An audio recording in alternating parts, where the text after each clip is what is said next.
और आदित्य के रिश्ते में हमेशा से उतार चढ़ाव आते रहे थे, लेकिन इस बार जो होने वाला था उसने सबको हिलाकर रख देना था। सबके सामने तो आदित्य और निशा की शादी की तैयारियां जोरों पर चल रही थी। घर में रंग बिरंगी लाइट्स, फूलों की सजावट, ढोलन गाड़ों की आवाज और रिश्तेदारों की चहल पहल थी। हर कोई यही मान रहा था कि यह शादी साल की सबसे बड़ी और सबसे भव्य शादी होगी। लेकिन इन सारी खुशियों के पीछे एक ऐसी चुप्पी छिपी थी जिसे सिर्फ प्रीत और आदित्य जानते थे। प्रीत का चेहरा मुस्कुराने की कोशिश करता, लेकिन उसकी आंखों में दर्द साफ झलकता था।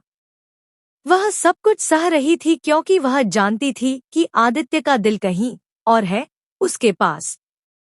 दूसरी तरफ आदित्य अपने अंदर एक तूफान छुपाए बैठा था। वह निशा से शादी नहीं करना चाहता था, लेकिन हालात ऐसे बन गए थे कि उसे मजबूरी में हाँ करनी पड़ी। उसका दिल हर वक्त सिर्फ प्रीत का नाम पुकारता था।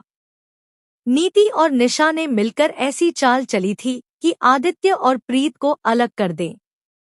उन्होंने सुषमा जी की तबीयत बिगाड़ने का आरोप भी प्रीत और उसके परिवार पर लगा दिया, ताकि सबके सामने प्रीत की इमेज खराब हो जाए। पूरा परिवार प्रीत से नाराज था, लेकिन जब उसने सबके सामने अपनी बेगुनाही साबित कर दी, तो आदित्य का भरोसा उस पर और भी मजबूत हो गया। तभी उसने ठान लिया कि अब वह चुप नहीं बैठेगा। शादी के दिन सुबह से ही घर में हलचल थी। निशा लाल जोड़े में सजी बैठी थी, लेकिन उसके चेहरे पर जीत की एक अजीब सी मुस्कान थी। वह मान रही थी कि अब प्रीत उसकी जिंदगी से हमेशा के लिए निकल जाएगी। लेकिन उसे नहीं पता था कि आदित्य ने अपने दिमाग में कुछ और ही प्लान बना रखा है।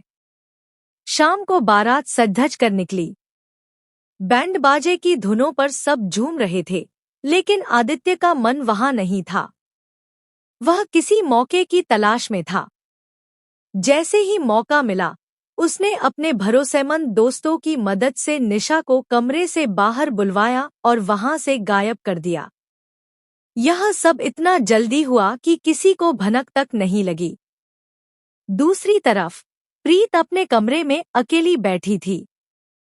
उसे लगा था कि शायद यह उसका आखिरी दिन है जब वह आदित्य को अपना कह पाएगी। तभी दरवाजे पर दस्तक हुई।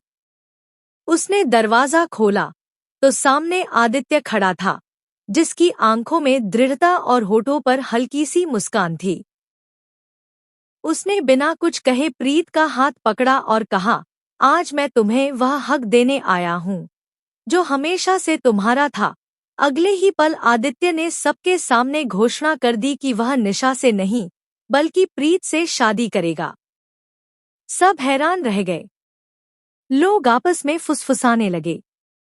बुजुर्ग गुस्से से लाल हो गए, लेकिन आदित्य ने किसी की परवाह नहीं की।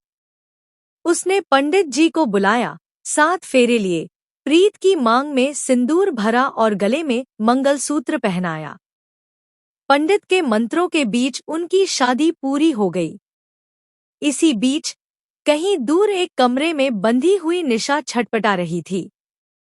जैसे ही उसे आजादी मिली, वह गुस्से से तमतमाती हुई मंडप की तरफ दौड़ी। जब वह वहां पहुंची, तो उसने जो देखा उससे उसका खून खौल उठा। आदित्य और प्रीत शादीशुदा खड़े थे, एक दूसरे का हाथ थामे, आंखों में प्यार और चेहरे पर संतोष। निशा चीखते हुए बोली, आदित्य, तुमने मेरे साथ धोखा किया। आदित्य ने ठंडे लहजे में जवाब दिया, धोखा मैंने नहीं, तुमने खुद को दिया है, क्योंकि मेरा दिल कभी तुम्हारा था ही नहीं। सबके सामने नीति और निशा की चालें उजागर हो गईं।